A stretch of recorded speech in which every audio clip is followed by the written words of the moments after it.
welcome to Lake Domain Reserve in the Wairarapa District. It's part of the Dark Sky Reserve in the Wairarapa.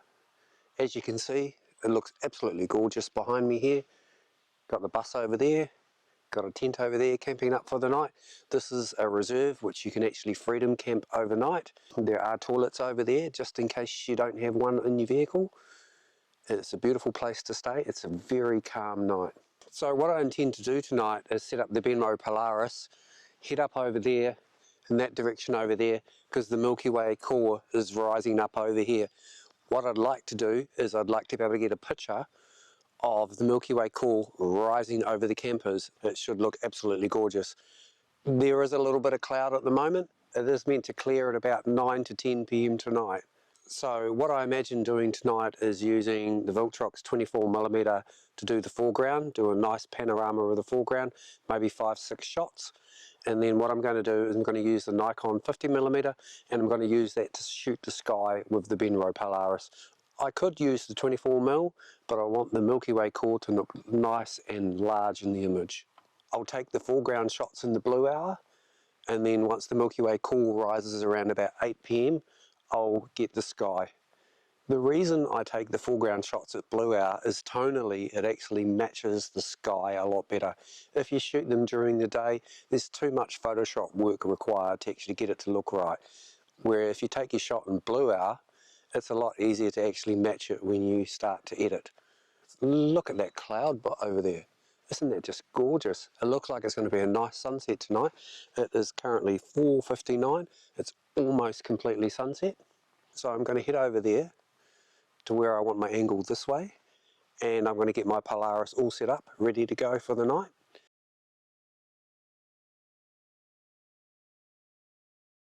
So it's officially dark now. There is a quarter moon over there at the moment. That will not affect the Milky Way much at all. It is meant to drop later on in the night. You can't see behind me, but I can already see stars in the sky. There's not a drop of wind at the moment. It's absolutely dead calm, 100% still. It's going to be a good night for Milky Way photography. I've already got my composition over here for the campers and the Milky Way. And what I'm going to do now is I'm going to set up the Benro Polaris on my tripod, and I'm going to get all ready for the night's adventure. So first thing I do is I mount the Polaris on the tripod, on the screw on the tripod, just turning it a few times. Here we go, nice and tight. So the next thing I'm going to do now is I'm going to put the Astro head, which is this part here, and I'm going to slide that into the Polaris. And this screw here, I'm going to do the screw up. See this? Yep. Make sure it's nice and tight. So what I've done now is I've set up the Polaris, got my main base unit here, got my Astro head here, then I've got my camera. I've got my camera on a small rig rotatable collar. I've got my control cable from my camera to my Polaris to do the timing and the shots.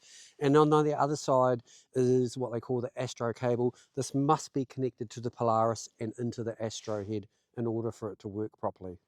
So as you can see, I've got my high vis on. One, because it's polar fleece, it keeps me really warm.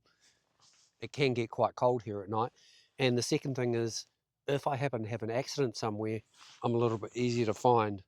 It's also got my name on there as well, David.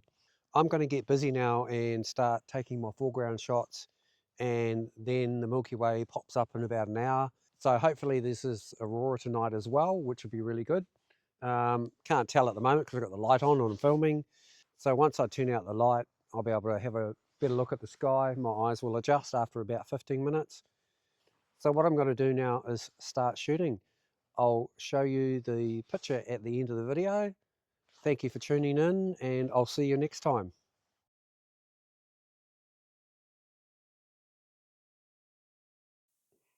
Generally, before you actually do anything with the Polaris, you go into photo mode, and I recommend that you auto level the Polaris unit by clicking on the photo module. And you'll see just up here next to this little running man is like a USB icon, and then there's a thing here called auto. So what you do is you push that. As you can see, it's going to start auto leveling the Polaris. It's going to actually pan around left to right just to make sure it's nice and level. So now we've actually done our auto level in photo mode, we're going to go to pano mode and take our panorama of our foreground. So what I do now is, now I'm in normal pano mode, I normally just use the default pro mode. So what I'll do here is I'll put in my camera sensor size, which is full frame, portrait if I'm shooting portrait, or landscape if I'm shooting landscape. Then I've got my focal length here at 50mm, and I've also got my overlap at 40%. The overlap by default is actually set to 33. I do recommend that you change it to maybe 40 or 50%. Once you've done that, click complete. So the next thing that you actually do is you actually click where you want your pano to start. So I'm just going to start right here. Then what you can do is either going left or right, go to your end point. You can also go up and down as well if you want to cover a bit more area. I do recommend that it's better to overshoot. So when it comes to Photoshop, you actually want your image to be overshot up and down, left and right. This helps the stitching software, and it also helps you when you actually go to do your post-processing in Photoshop. So if you want to check the area that your pano is actually going to cover, what you do is go over to the left-hand side where it shows shots, rows and rotation. Click that. As you can see, that's actually going to be 10 shots. So it's slightly up, slightly down, and nice and wide. Yep, I'm happy with that. Close that off.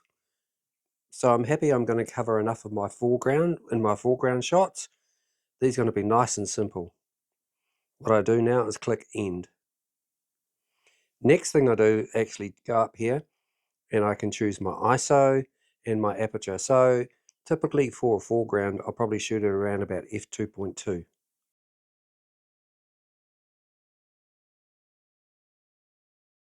So you've successfully completed your foreground shots and check them. What you're going to do now is you're going to go into the Astro module. You can see that that just sits under Pano. Now we're in the Astro module. So what you need to do now is do the calibration. So we hold our phone next to the Polaris, not on the Polaris, but next to the Polaris, and click Start Calibration. Doesn't take very long. As you can see, it says calibration successful. So what we need to do now, as you can see at the top here, you need to choose a star to align to. My preference in New Zealand is Canopus. It's generally my go-to. In winter in New Zealand, Canopus is normally quite visible, and it tends to be in a section of the sky all by itself. So I'm going to choose Canopus by clicking on here. I'm going to scroll through. Let's see if I can find it. There we go, Canopus. And I'm going to click on that and click Go To. And it's going to go off and find Canopus. It's normally pretty good. It does tend to be off a little bit. There we go, press confirm. Now that we've done our calibration and our celestial alignment to Canopus, what we do now is we're going to start our pano. If you just look down on the left hand side, you'll see 4 symbols. What you want is the symbol that has 1 written on it. Click on that. Then you've got 1, pano, and then pro mode. I highly recommend that you actually just use the pro mode. So let's click on that. What you'll see now is this looks very similar to the prior screen in the normal pano mode. It's just in the Astro module. So what we do yet again is we set our sensor size, which probably shouldn't be any different from before, our focal length, which is 50mm, and I'm also using portrait mode because I'm using the small rig rotatable collar. My overlap is currently 40%. You'll see I've got a start button here on the right hand side. So what I'm going to do is move my Polaris into position. Normally what I do is I start a little bit wider than what I intend to capture. I normally find it's better to get more images and more height than what is actually required. This actually has a start button on the right hand side. This is the start position for your panorama. What I suggest you do is actually manually set it. So I'm going to go over here. I'm going to go nice and wide. That's going to be my start position. Then next I'm going to go to my end position, get a nice really big wide shot. So if you click on shots, row and duration on the bottom left, you'll see that this is actually going to be 25 images. That's a lot, but I'm happy with that. I'd rather have too many than too little. So when you've completed setting up your panorama and you're happy to commit these changes, you simply press end. Right, now we're almost ready to go. What I'm going to do now is I'm actually going to set my exposure time, my f-stop, and my ISO. So what I'm doing now is I'm going to set my exposure to 1 minute. There we go, 1 minute. I'm going to set my f-stop to f2.2, and I'm probably going to shoot around about ISO 2000. That's going to take a total of about 30 minutes to actually go through those 25 shots. I can go and have a cup of tea and have a biscuit and have a relax while that's happening. So I'm happy with that and I'm ready to go. I'm going to start shooting this panorama. All I simply do is drag the green button up on the side and off the Polaris goes. And when it's finished, I should have a nice, highly detailed panorama with the Nikon 50mm lens.